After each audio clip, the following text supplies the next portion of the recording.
yeah, this guy is acting like nothing ever freaking happened. Like he didn't just drop somebody off. I'm like, I'm on to you. No, that's not all. It gets worse. So today's been a pretty productive day, and so much that I did not vlog anything. I've been really focused on creating all of my t-shirts and sweatshirts for my line, and creating stock. So let me show you guys really quick.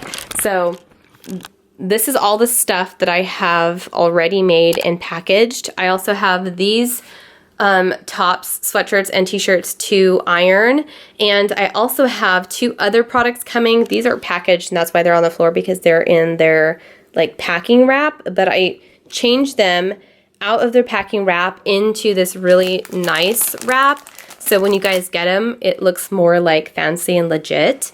But yeah, I've got other products that are coming for you guys, so stay tuned for that. I haven't made it live just yet because I really want to make sure that I have everything like done and pressed before I make them live, so that I'm not pressing and packing at the same time. Anyhow, I wanted to share a story time with you guys because I just did a virtual meeting or session with my therapist, and it was really cool actually, and I was super happy about it because it made me feel better, but it also reminded me of a story that I'm going to tell you guys. So the story time that I had a few vlogs ago about me running up the stairs and finding my ex-boyfriend like from a million years ago with somebody else in bed. Remember, do you guys remember that story? Okay, so it's the same guy because I was with him for years. I want to say like maybe 6 years, a long ass time, okay? Foolish! Please, don't be a pendeja. Don't be that girl, okay? Don't be me. And if you are, I totally get it. I made the same mistakes over and over again for the majority of my personal life.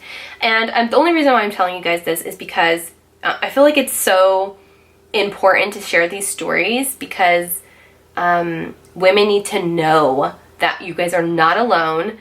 You're not the only one that's experiencing these, and you can come out of it. So I had a cell phone plan with the boyfriend that I mentioned before. This is like a long time ago. We're just gonna call him high school, okay? When I was in high school, that's really freaking confusing. I need to call him something else. Let's call him, someone had called him Stitch, so let's call him Stitch, okay? Because he had really crazy teeth. When I was in high school, I got a cell phone plan because I was working at Pizza Hut, girl. And I got him a cell phone at the same time. Freaking idiot. Don't do that, okay? Don't get bills with anybody but your damn husband, all right? Or your wife. I mean, whatever you want to do with your life, I don't care. Just don't freaking do it unless you know it's permanent and you guys are sharing money, all right? The day before we broke up forever, okay, this is like, I never got back with him again. He was missing in action for many hours, like almost the entire day, and at that time he was in a band. So cliche, right? High school band, oh my god. They were actually doing pretty good. They were on tour, they were even on the radio. Anyhow, he was at the studio and he was there, or I didn't hear from him all day because, I mean, obviously they're recording and it takes forever, so I understood that. He had major history of cheating on me like a million times over already, so I didn't trust anything. At that time I was friends with all the girlfriends in the band, and they had told me like they've been out of the studio, they're actually back in town, and I was hanging out with Carly at the time and she drove. So I think, I'm gonna say like I was like 18, 19 years old, something around there. I called his phone over and over again, he didn't answer. So then I called Verizon, it was under my name. So since it was registered in my name, technically it's mine, so they had to cough up the passcode, so I changed the passcode so he wasn't able to check his voicemail. So every time that I called, he ignored it or turned off his phone, I could access his voicemails. I'm listening to the voicemail and some girl's like, "Hey babe, it's me. Where are you at? I have no idea where you're at. I'm waiting for you. Oh my god, I can't wait to see you." Okay, if you guys were to see this guy, he is disgusting. What makes him more vile, all right, is what he's done to me and these other girls too, okay? That's what makes him really gross. So I can call him ugly if I want to, okay? I'm like, oh, hell no, okay? So he's not answering. Now I'm like calling him even more because I'm like, really? I hear this girl leaving a voicemail, now I'm having a heart attack. Imagine how you would feel if you were crazy enough to break into his voicemail and listen to it and some bitch was like after your man. Hello? I kept calling and checking his voicemails. Another voicemail popped up. This voicemail was a of a guy. A guy was like, "You better leave my sister alone. She's only 16 years old." oh my God. She was only 16 years old, okay? And at that time, I think my boyfriend was like in his 20s. So, ill. So stupid because the brother was like, "This is my phone number. You better fucking call me back right now." I'm like, oh my God, write this shit down. We call the brother back and I'm like, hi, this is Stitch's girlfriend. He told me where he lives and it's like in the same community of where he lived. Like he lived with his parents, like right in the same like neighborhood. The brother was freaking out.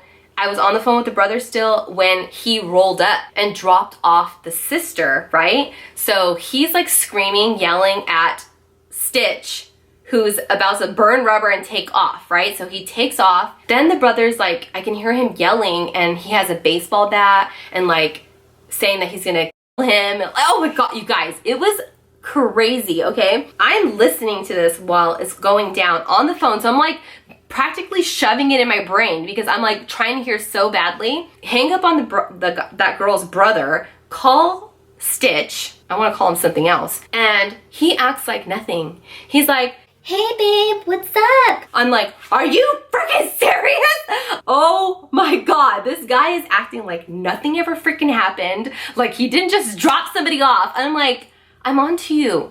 Like, you stupid idiot. Like, I know what happened. And he's like laughing at me. He had freaking nerve to laugh at me. Oh, okay, so he hangs up on me and he doesn't answer. No, that's not all. It gets worse.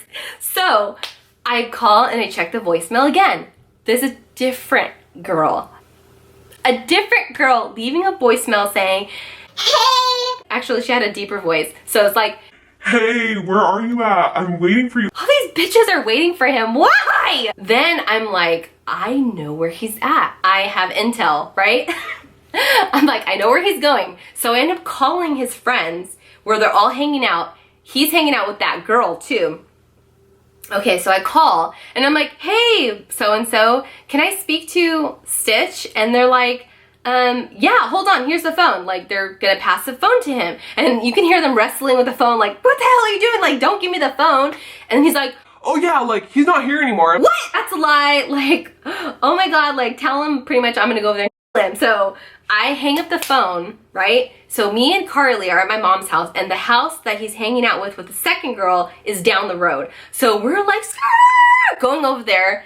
We go to the house, we show up, pull up on the house, and you can see like back lights from like off into the distance. So he took off because he knew my ass was coming in hot, okay? So he takes off, and then the girl with the deep voice that was there, was just standing there like, and they were like, you can't touch her, you'll go to jail. Because at that time, I think I was like 18, 19 years old, and the girl was 14 years old, okay? So yeah, I'm like, I can't even kick her ass because she's 14. I just leave it alone, and then we drive back to my mom's house. The next day, I get a call from him, and he's like, you know what? We're gonna work it out. I was really heavily involved with the church, and it was a different kind of church, not even the church that I'm attending now, not even the same faith, okay?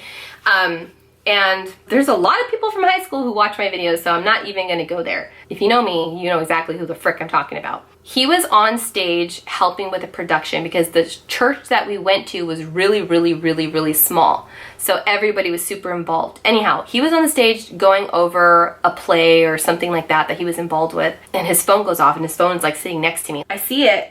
It goes off and I look at it and it says like, I'm not with her anymore. She's crazy. That's my ex-girlfriend. I don't have anything to do with her. Like, are you freaking kidding me? So I'm like showing him, and I'm getting crazy. Mind you, we're at church because I don't even care at this point because I'm like, I'm so done with all the cheating and all the lies, you guys. Before that, like a few days before that, his best friend who I worked with, he told me that he knew of like 11 different girls that he cheated on me with.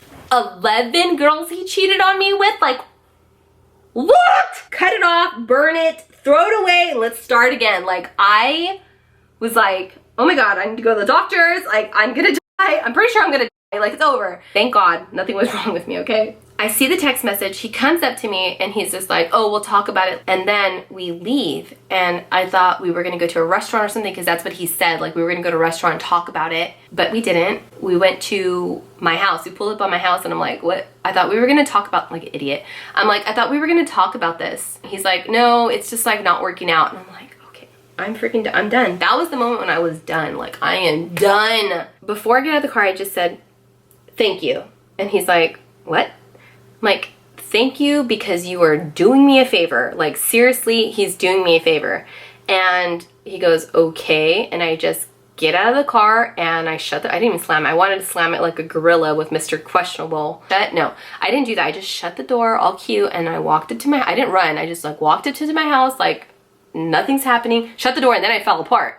But he didn't need to see that part, okay? It was like, had to keep it like a thug. Got in the house, fell apart, whatever. The next day, he ended up calling me like, it sounded like his mom or something. Like he was crying that hard. Are you okay? He's like, it's just hitting me that like, it's really over. Why are you crying like that? Because he knows the way that I said bye to him, like I was like tired of it, okay? So this guy still, to this day, hits me up. To this day. In the middle of the night, probably drunk. And one of the last text messages I told him was like, what part of go didn't you understand? Beat it. Ugh. Telling you guys, I have too many stories, like too many stories. I feel pumped up. Like I can go run a marathon right now. That's how much my heart is affected by this. But anyhow, I hope you guys are surviving and thriving during this quarantine, and I hope to see you in the next one. Bye.